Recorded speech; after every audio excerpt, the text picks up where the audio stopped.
ಇಷ್ಟು ದಿನ ಬಹು ಅಂತಸ್ತಿನ ಕಟ್ಟಡ ಕಟ್ಟಬೇಕಾದ್ರೆ ಅದಕ್ಕೆ ಸಾಕಷ್ಟು ರೂಲ್ಸ್ ಇತ್ತು.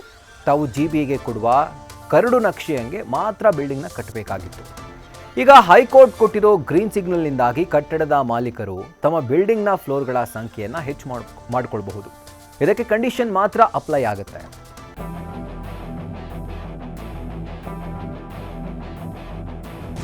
ಬೆಂಗಳೂರು ನಗರದಲ್ಲಿ ಭೂಮಿಗೆ ಬಂಗಾರದ ಬೆಲೆ ಇದೆ. ಇದನ್ನ ಸರಿಯಾಗಿ ಬಳಸಿಕೊಳ್ಳಲು ಸರ್ಕಾರ ಜಾರಿಗೆ ತಂದಿರೋ ಪ್ರೀಮಿಯಂ ಎಫ್ಎಆರ್ ನೀತಿಗೆ ಹೈಕೋರ್ಟ್ ಹಸಿರು ನಿಶಾನೆ ತೋರಿಸಿದೆ. ಇದರಿಂದ ಬಿಲ್ಡಿಂಗ್ ಮೇಲೆ ಬಿಲ್ಡಿಂಗ್ ಕಟ್ಟಬೇಕು ಅಂದ್ಕೊಳ್ತಿದ್ದ ಮಾಲೀಕರಿಗೆ ಒಂದು ಸಂಕಷ್ಟ ತಪ್ಪಿದಂತಾಗಿದೆ. ಬೆಂಗಳೂರಲ್ಲಿ ಪ್ರೀಮಿಯಂ ಎಫ್ಎಆರ್ ಜಾರಿಗೆ ಹೈಕೋರ್ಟ್ ಅಸ್ತು. ವರ್ಷಕ್ಕೆ ಜಿಬಿಎಗೆ 2,000 ಕೋಟಿ ರು ಆದಾಯ ನಿರೀಕ್ಷೆ. ಪ್ರೀಮಿಯಂ ಫ್ಲೋರ್ ಏರಿಯಾ ರೇಷಿಯೋ ಇದು ಕರ್ನಾಟಕ ಸರ್ಕಾರದ ಬಹುಕಾಲದ ಯೋಜನೆ.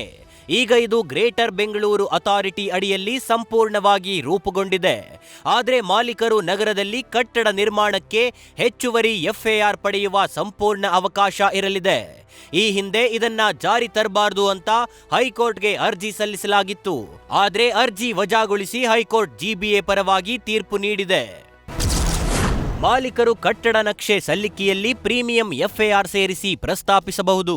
ಕಟ್ಟಡ ನಿರ್ಮಾಣಕ್ಕೆ ಪ್ರೀಮಿಯಂ ಎಫ್ಎಆರ್ ಶುಲ್ಕಗಳನ್ನ ಲೆಕ್ಕ ಹಾಕಿ ನಂತರ ಕಟ್ಟಡ ಶುಲ್ಕಗಳೊಂದಿಗೆ ಪಾವತಿಸಲು ಅವಕಾಶವಿದೆ. ಈ ಪ್ರೀಮಿಯಂ ಎಫ್ಎಆರ್ ಹಳೆಯ ಕಟ್ಟಡಗಳಿಗೆ ಪುನಶ್ಚೇತನ ನೀಡುತ್ತೆ. ಇದಲ್ಲದೆ ಪ್ರೀಮಿಯಂ ಶುಲ್ಕ ಮೂಲಕ ಹೆಚ್ಚುವರಿ ಎಫ್ಎಆರ್ ಪಡೆಯಲು ಅನುಕೂಲವಾಗುತ್ತೆ. ಹೈಕೋರ್ಟ್ ಅಸ್ತು ಅಂದಿರೋದ್ರಿಂದ ಪ್ರೀಮಿಯಂ ಎಫ್ಎಆರ್ ಬಗ್ಗೆ ಯಾವುದೇ ಕಾನೂನು ಅಡೆತಡೆ ಇರುವುದಿಲ್ಲ. ಒಟ್ಟಾರೆಯಾಗಿ ಅನಧಿಕೃತವಾಗಿ ಕಟ್ಟಿರೋ ಫ್ಲೋರ್ಗಳು ಇದರ ಅಡಿಯಲ್ಲಿ ಬರೋದ್ರಿಂದ ಈ ಪ್ರೀಮಿಯಂ ಎಫ್ಎಆರ್ ಮೂಲಕ 5 ನಗರ ಪಾಲಿಕೆಗಳಿಗೆ ಸುಮಾರು 2,000 ಕೋಟಿ ಆದಾಯ ಅಂದಾಜಿಸಲಾಗಿದೆ. ಪ್ರೀಮಿಯಂ ಎಫ್ಎಆರ್ ಒಳ್ಳೆಯದೇ ಅನಿಸಿದ್ರೂ ಬಿಲ್ಡಿಂಗ್ ಮೇಲೆ ಹೆಚ್ಚುವರಿ ಕಟ್ಟಡ ಕಟ್ಟೋದ್ರಿಂದ ಮೂಲ ಸೌಕರ್ಯಗಳಿಗೆ ತೊಂದರೆ ಆಗುತ್ತೆ ಅನ್ನೋದು ಹಲವರ ವಾದ. News first bureau.